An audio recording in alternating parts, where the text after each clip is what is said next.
ඊට පස්සේ මම කොමාර රිංගලා කැලේ ඇතුලෙන් ගිහිල්ලා බැලුවා. බලනකොට මගේ ගුරුනාන්ද මරලා. මම දැක්ක සරම මේ මද්දු හොඳ මේකක් තියෙන ඥානවන්ත සත්තු කියන්නේ. පටියයි සරමයි ගලවලා ගහක එල්ලලා. වලක් හරලා ඔළුව මූණින් අතර වලේ තියලා ඔළුවට වෙනකම් වහලා. මේ ගොඩ කරලා. ඔළුව මේ ටික. මෙතනින් මෙහාට හාමුදුරනේ කුඩු කරා. මම දැක්කට පස්සේ මගේ තුන ටිපක් නැතුව ගියා.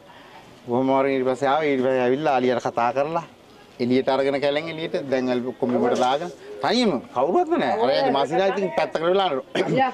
ඒකොල්ල තමයි මිනිය මං කිව්වේ පුළුවන් හැකියකට පුළුවන් ටික ගන්න මිනිහ කියලා. ඊට පස්සේ තමයි මාත් එහා පැත්තේ රිංගලා ගිහිල්ලා බලනකොට තමයි අර ටික දැක්කේ මං ඔළුවේ මේක කරලා වහලා තියෙනවා.